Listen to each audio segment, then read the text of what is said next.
Hi everybody, welcome back to another episode of my Dungeon Boss Priority series.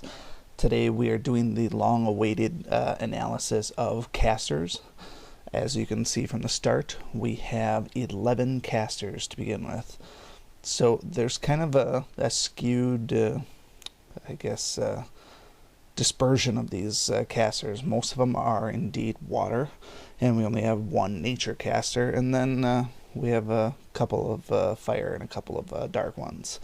So ultimately I would expect to see some balancing over the next year or so as we keep getting more and more casters. Lily is obviously the newest one on here, so she was the first nature caster, so it wouldn't surprise me if we see some additional ones, particularly a poison-based caster like we see in some of the boss mode dungeons. Anyways, so just a quick reminder that this particular series is a little bit more subjective than some things. I have compared a lot of actual numbers, and I just wanted to point out that not everything that I'm putting specifically in this video is the only thing that's being used to assess where these people are in terms of best and worst. So while I am highlighting some of the individual attributes, can't take that as just the only thing that I'm looking at. So I did look at some other things that ultimately didn't make it into the actual video in terms of a screenshot like this. So try to keep an open mind. Remember, I'm trying to start a conversation here and give you some estimates rather than stone cold facts. So the first thing we're going to look at is the first of the core 4 attributes, which is going to be attack. When we're looking at casters, obviously a high level attack is essential because most casters end up being essentially glass cannons. So it's no surprising that Shade is the highest attack out of any of the casters. He's been VIP since he came out, and he's just very, very, very, very strong. What I was kind of surprised at, though, was the next highest attack was actually Ignis, and he's been kind of a long-running joke, but anybody who has gone against Ignis in PvP before runes came out probably recognize him as a pretty potent attacker. And then we see Ponti towards the top as well. No surprise at the bottom, though, is going to be Kai, for example, and Selwyn, for example. What is a little bit odd, and I threw an asterisk by it, is the fact that Lily has the lowest attack out of everybody. That's partially due to her mechanic, where she's going to be growing as a plant. So while she does have the lowest initial attack out of everybody, her attack does grow quite a bit once that starts to actually stack. Next up is defense. Defense in terms of casters is definitely critical, because if you are able to stay alive, a caster that has high defense is going to last a little bit longer. That being said, like I just mentioned before, most casters are meant to be glass cannons. Load them up on as much power as you can, and don't worry about the defense. Leave that for the tanks and other heroes. So Kai is number 1 in terms of defense by quite a bit, actually. He's quite a bit tougher than any of these other casters. But in terms of child lingo, one of these is unlike the others, and that person is Kai, because why he's listed as a caster, I really don't know. But with that same logic, Shade really shouldn't be a caster either. He should just be a spirit, because he's just not a true caster in my opinion. Lily is redeeming herself in terms of defense. She has a very high defense, which makes her very useful in dungeons and PvP. If you remember from a couple of months ago when Lily first came out, I ran her in Permafrost Ice Cavern with just Nub Nub, 2-man that Boss Island dungeon, and she just tore it apart because she's so amazing. And then rounding out the top 3 is actually Ice Bloom. Ice Bloom was really, really, really popular in PvP when she first came out because she really couldn't be one-shot. She had that, I don't remember what it's called, like Broken Heart or something like that, but, Unbreakable Heart is what it's called. So she couldn't be one-shot, and she was very useful, and she just overall had a very high defense to start with as far as a caster goes. Towards the bottom, though, again, we have Selwyn, and we have Cobalt at the bottom as well. And then Ice Pick's got a pretty low defense as well, and then a bunch of guys in the middle. In terms of skill, which is going to be a little bit more important now, more so than it had been, we see Shade is number 1 in skill, no surprise there. Lily is also very high in skill as well. At the bottom, we're looking at Kai, which is, as far as casters go, like I said, he's very low on the list. A little bit surprising here in terms of skills, actually, Nitpick is the worst out of all of them, which is curious because he is an epic level hero, so you'd think they would only make epics out of heroes that are kind of worth something, but in this case here, Nitpick is... you'll find that he's lagging behind in a lot of areas, partially because he's one of those one-star heroes that you can get very early on, so he's not going to be overpowered at all. The last of the big four is going to be Health. Again, Kai shines pretty high here because he is basically not a true caster. He's a defensive-based, called a caster, but he's not really a caster. Shade has a very high health pool, and Lily also has a high health pool as well. The fact that Lily has a high health pool and she has her plant growth, if you do run her in dungeons, that makes her incredibly formidable, and she stays alive very, very well. Bottom of the barrel again, Selwyn and Nitpick, no surprise there. Both of those two are routinely at the bottom of most of the lists. Again, Cobalt is towards the bottom. He's your typical glass cannon if there was one. Compared to somebody like Ponty, who's number 4, and you'll see Ponty towards the top of almost all of the lists. So in terms of a high attack and a pretty high health, Ponty's actually pretty solid all around. Okay, so morphing out of those big four, what are we looking at in terms of energy use? Most people don't really notice this about Shade to start with because he's just so beastly powerful in terms of PvP, but he actually has really, really, really good energy use as well. He's number 2 on the list here, and I never actually noticed it at first. I do like Lily a lot, but I don't do a ton of campaign running, but she has a very elite level of energy usage, right up there with Valken and Torch. He is amongst the best in the entire game. So if you're looking at a dungeon runner, I've mentioned right at the beginning in the Is It Worth It series, she is a dungeon runner through and through. And then also Cobalt is really good with energy as well, and that's actually twofold. His skills are very cheap. He's got a low energy cost, plus he restores his own energy on kill shots, so you can't really put a price on that. It's kind of one of those intangibles that make him a good caster, even though some of the stats and numbers suggest that he may not be a good caster. Poor energy. Selwyn is, I think, aside from the asterisk placed on Emily, I think Selwyn is the worst in the game as far as energy use. And couple that with the fact that his skills don't really offer much in terms of AOE attack or status effects or really anything really worth anything, makes him pretty poor selection for casters. Surprisingly, Ice Bloom is very low at the bottom too. She's got some good skills, but the thing is they're always on cooldown. And then with Kai, we don't really care about his energy use because in terms of casters, we're not really counting him. One of the marks of an AOE, or one of the marks of a caster, is going to be AOE attacks. This is one of the ones that I look for feedback from the community in terms of what do you think it is that makes a particular person a caster. What makes a caster good? Making a caster good is being able to hit a lot of people for a lot of damage as frequently as possible.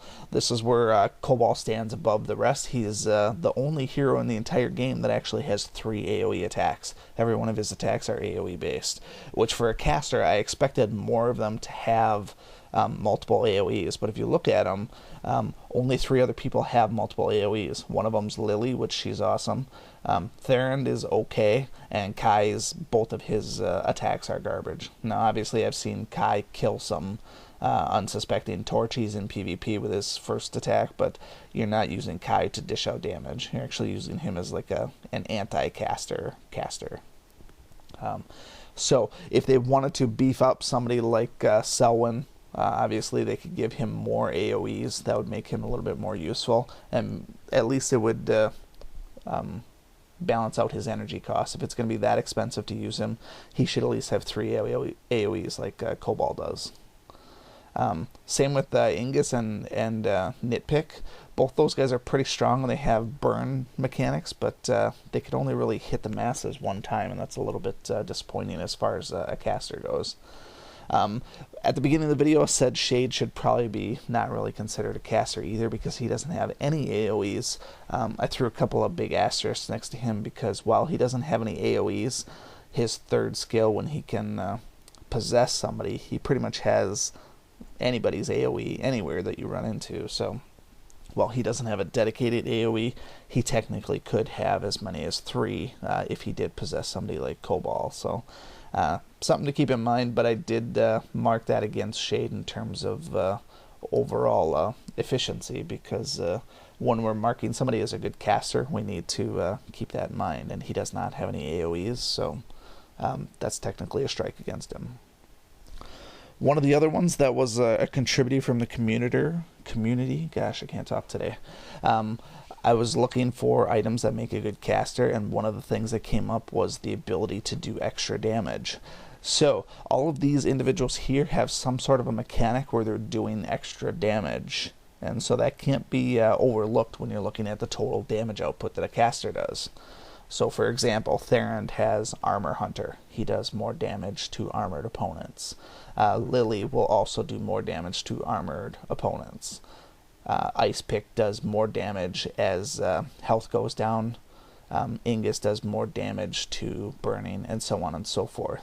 So again, we see somebody like Nitpick and Selwyn not really having any extra benefits. So even if they're on a team with somebody else, they can't do any extra damage. Whereas Ignis, if you at least put him on a team with Furnace, you're going to be able to do extra damage because of that extra burn. And so that's a major component in casters. Next up, this is technically a hero priority guide, so we need to know who can we go after first, who's going to be most important for us to get. So we're going to look at token availability and see who's actually available. So I did this in 4 groupings. Basically, they're easy to get, medium to get, they're not very common, or they're pretty much unobtainable. So looking at the bottom first, Shade and Ponty basically have no tokens available anywhere except for those summons. So they're very, very difficult to farm. You pretty much have to use summons to get them. On the other end of the spectrum, people like Selwyn, Cobalt, and Nitpick all have a plethora of tokens available. These are the fastest heroes in the game that you can get to 6 stars. Somebody like Cobalt, because he is an epic and useful in endgame, I would definitely recommend farming those. Mid-tier, having availability at least, is going to be Ignis, Theron, and Ice Pick. And then a few less tokens available would be someone like Ice Bloom and Kai and Lily. They have tokens available, but you're not going to be farming the heck out of them. Wouldn't be a hero priority list if we didn't include epics, so just to make note on here, these 4 individuals do get a couple of extra ticks against them, or not against them, but for them in terms of the overall calculations, in terms of who you should go after first. So you can't overlook the fact that these guys are epic heroes. So I did factor that into the overall calculations as well. So where does that leave us in terms of the rankings? Well, if we took just the basic core 4 stats, the attack, defense, health, and skill, Shade is the #1 caster out of everybody. He tops a lot of the lists. He's a very, very potent hero, does a lot of damage, has a lot of health, and he has a good skill as well. The only thing he doesn't have is defense, but if you're pretty well towards the top of 3 lists out of 4, you're going to be a pretty high ranking. Ponty is also very, very high on the list because of his high health and his high attack. Lily is high on the list because she has high skill and high defense and high health. And then on the bottom of the list, because they fail across the board, Selwyn and Nitpick are kind of just your typical garbage heroes that we've seen all along. If we looked at stats, remember this isn't just the stuff that I mentioned before, if we look at attacky type things, basically things that are going to do more damage. So just to mention a few, this is going to be things like your critical damage, your attack power. Also, I took into effect the skills that they do, how many people they're hitting. There's a number of different things that I looked at. I'm not going to get into the calculations, but in terms of dishing out the damage, Shade, Cobalt, and actually Ignis And I even mentioned before, if you've ever gone against a really good Ignis, that guy can light you up bad. Maybe not so much more these days, but in the early days of Runes, Ignis was he was potent. If you weren't careful to silence him, he could be pretty rough. Bottom of the barrel again, Nitpick and Selwyn. I didn't throw Asterisks around it this time, but Lily is actually at the bottom again, and remember that's due to her growth mechanic. So we can't really hold that against her, but in terms of pure numbers and analysis, she is towards at the bottom. On the other end of the spectrum, if we looked at things for basically not dying, you wouldn't have known it based on his defense, but Shade is also very high in the not dying category as well. And then we see Lily Blossom was number 1, Ice Bloom was number 3. In the bottom of the barrel, you guessed it, Nitpick and Selwyn yet again. And right in that top middle section again, Ponty is very high on the list again. Of course, Kai is very high in the not dying category too, but we're not really thinking much of him. So the real question then is, when we take all of the individual attributes, everything that I considered, balled them all up and looked at individual rankings, who is going to be the absolute best caster, or the one that you should go after first? And you may have guessed it, it is indeed Shade. A short, close second was Lily, and a very close third as well was Ponty. But in terms of pure damage output and usefulness, Shade is pretty much head and shoulders above almost everybody else. Maybe not so much as a dungeon runner. If we had to split these up, I would say Lily is the best dungeon runner in the game. Shade is probably one of the best PvP heroes in the game. Maybe not the best, because you can't really have a single best PvP hero in the game, but he is incredibly useful in PvP. Bottom of the barrel, I'm sad to see Icepick down there. When Icepick first came out, he was pretty amazing. That Frostbite was something very new at the time, and he just did a ton of damage. He did more damage than Igorok did, but he also died a lot easier as well. Part of his awesomeness was because of his guaranteed crit, but he's largely fallen by the wayside over the last 6-7 months or so. But I would not argue at all the top 3 in terms of Shade, Lily, and Ponty. Ponty is actually kind of nice because he can be a dungeon runner or a PvP hero. It just all comes down to usage. Mid to mid-high levels, Ponty can be incredibly potent. At low levels, he's okay, but you need to have him ascended really to get the most out of him. Mid-level heroes, Ice Bloom, Ignis, and I guess Kai fits in there as well. But Ice Bloom and Ignis are both really good, well-rounded casters to use. Even if they only have 1 AOE, they can crank out quite a bit of damage. So something to use as far as, or consider as far as using them. So if you take one thing away from this, it's largely that you should have Shade. I've mentioned that many times in the past, and I even have a couple of videos on why you need Shade. That's not going to change. What you should be looking at, though, is if you're trying to invest in token farming for Selwyn or even Nitpick, even though he's epic, I would abandon that line of thinking and focus on somebody else. If you're looking at spending tokens, pour them into Cobalt instead, because he's good for some of the boss mode runs, whereas Nitpick and Selwyn will almost never be useful. In fact, you can see the little diamond on Nitpick. I've only, I did the epic one time when I first ran the dungeon, never spent a single totem on him afterwards, because his epic is mostly garbage and he's just not that useful, so I haven't been wasting my resources on him. So if you have any ideas for additional videos that you would like to see some hero analysis and priority guides built for, I would love to hear them. Otherwise, hopefully this was informative, give you a little bit of insight behind the numbers in terms of if you look at some of those core stats, who's going to be the best. That's ultimately what the goal of this series is, to basically just say, from a sheer number standpoint, who's the best. And obviously there's some intangibles and stuff with the skills that you just cannot really put into numbers, but a lot of times these here really do give some good information. So if you have any questions, comments, concerns, feel free to leave them below. Otherwise, we will see you again next time. Thanks. Thank you so much for watching this video and supporting my channel.